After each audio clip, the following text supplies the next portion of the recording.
Hello students. सो आज हम देखेंगे डिकम्पोजिशन रिएक्शन। देखो, डिकम्पोज करना बोले तो तोड़ना। डिकम्पोजिशन रिएक्शंस एंडोथर्मिक रिएक्शंस होते हैं, यानी कि याद रखें किसी भी कंपाउंड को ब्रेक करने के लिए हमें एनर्जी सप्लाई करना होता है। So what decomposition is? It is the breaking of reactant. एक आध रिएक्टेंट है, उसको हम ब्रेक करेंगे। In order to do that हम एनर्जी सप्लाई करेंगे, जिसके बाद हमें सिंपलर प्रोडक्ट्स मिलेंगे। डेफिनेटली प्रोडक्ट साइड में हमें दो या दो से ज्यादा इंग्रेडिएंट्स हमें मिल सकते हैं, यानी एक रिएक्टेंट को तोड़ के आप सिंपलर प्रोडक्ट्स में उसको विभाजित कर सकते हैं। वैसे रिएक्शंस को डिकम्पोजिशन रिएक्शन कहना चाहिए। अब डिकम्पोज करने के 3 तरीके होते हैं। एक, आप हीटिंग करके डिकम्पोज करा सकते हैं, उसे कहना चाहिए थर्मल डिकम्पोजिशन। दूसरा, आप लोग सनलाइट के माध्यम से भी डिकम्पोजिशन करा सकते हैं। वैसे डिकम्पोजिशन रिएक्शन को फोटो डिकम्पोजिशन कहना चाहिए। और तीसरा ऑप्शन हमारे पास होता है, one can bring about decomposition by passing electricity, उसे इलेक्ट्रो डिकम्पोजिशन कहना चाहिए। तो सबसे पहले हम बात करेंगे थर्मल डिकम्पोजिशन की। Let's discuss thermal decomposition. अब थर्म बोले तो टेम्परेचर, यानी डिकम्पोजिशन बाय हीटिंग इंग्रेडिएंट। जैसे कि आप कंसीडर करो ग्रीन विट्रियॉन। ग्रीन विट्रियॉन बोले तो फेरस सल्फेट। फेरस सल्फेट यानी FeSO4 जो 7 वाटर मॉलिक्यूल होल्ड करेगा, जिसे हम कहेंगे वाटर ऑफ क्रिस्टलाइजेशन। अब इसका कलर होता है ग्रीनिश। जब आप इसको हीट करेंगे तो certainly it will lose water of crystallization. इस रिएक्शन को कहना चाहिए इफ्लोरेसेंस।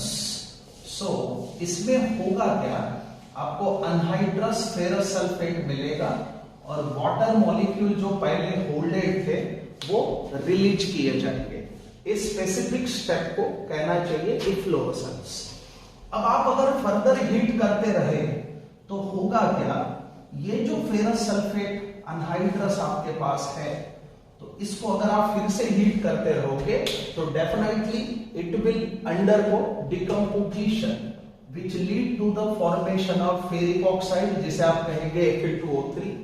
उसके बाद रिलीज होगा SO2 गैस और साथ ही में SO3 गैस। सो अब आप यहां पे एक रिमार्केबल बात देख सकते हो। FeSO4 एक इंग्रेडिएंट है जिसको आपने हीट किया। हीट करने से सिंपलर प्रोडक्ट्स आपको मिले 1, 2, 3। So this is an example of decomposition. अब दूसरा एग्जांपल हम यहां पे देख सकते हैं, decomposition of calcium carbonate. Calcium carbonate को मान के चलो आपने हीट किया। हीट करने से आपको मिलेगा calcium oxide with the evolution of carbon dioxide. Cement factory में अक्सर इस रिएक्शन का ज्यादा से ज्यादा उपयोग होता है। Take another example, consider lead nitrate PbNO3/2। इसे कहना चाहिए लीड नाइट्रेट। अब इस लीड नाइट्रेट को मान के चलो आपने हीट किया। हीट करने से इसका डिकम्पोजिशन होगा, लीड ऑक्साइड मिलेगा with the evolution of what, NO2 gas. और NO2 के साथ साथ आपको O2 गैस भी मिलेगा, ये भी ध्यान रखें। अब यहां पे भी आप देख सकते हो, this is well balanced chemical equation. Lead nitrate को हमने थर्मल डिकम्पोजिशन के लिए प्रोजेक्ट किया, on account of which we are having 3 different products. तो ये चीज है थर्मल डिकम्पोजिशन। अब हीटिंग के अलावा आप सनलाइट के माध्यम से भी डिकम्पोजिशन करा सकते हैं। उसे कहना चाहिए फोटो डिकम्पोजिशन।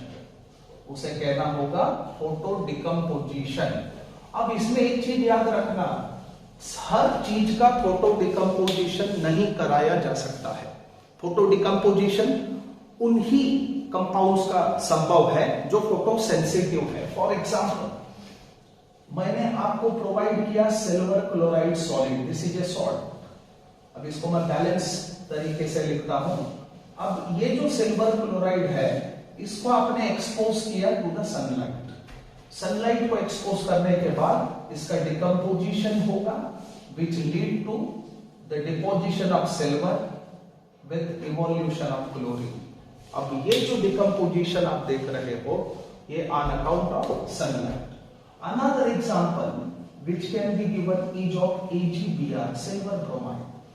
सिल्वर ब्रोमाइड भी फोटो सेंसिटिव है, इसको अगर आप सनलाइट को एक्सपोज कराते हैं तो भी सेम रिजल्ट आपको मिलेगा, सिल्वर का डिपोजिशन होगा with the evolution of bromine. So this is also an example of decomposition. अब तीसरी बात, आप लोग डिकम्पोजिशन करा सकते हो बाय पासिंग इलेक्ट्रिसिटी आल्सो, उसे कहना होगा इलेक्ट्रो डिकम्पोजिशन। इलेक्ट्रो डिकम्पोजिशन, जितने भी इलेक्ट्रोलिसिस रिएक्शंस है, किसी भी इलेक्ट्रोलाइट का आप जब इलेक्ट्रोलिसिस कराते हैं वो इलेक्ट्रो डिकम्पोजिशन का एक्सेलेंट एग्जांपल होता है, याद रखना। अब आप फाइनेस्ट एग्जांपल ले सकते हैं एसिडुलेटेड वाटर, यानी आपने पानी लिया वाटर, उसमें आपने एसिड डाल HCl डाल दिया फॉर एग्जाम्पल।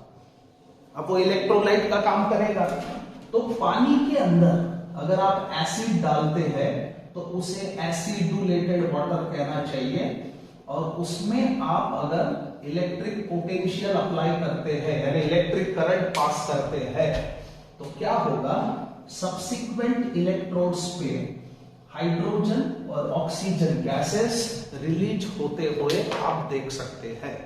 तो ये चीज कैसे हुआ, कैसे संभव हुआ, बाय पासिंग इलेक्ट्रिसिटी। इस प्रकार से आप अलग अलग मामलों में अलग अलग तरीके से कंपाउंड को डिकम्पोज करा सकते हैं। So it was all about the decomposition.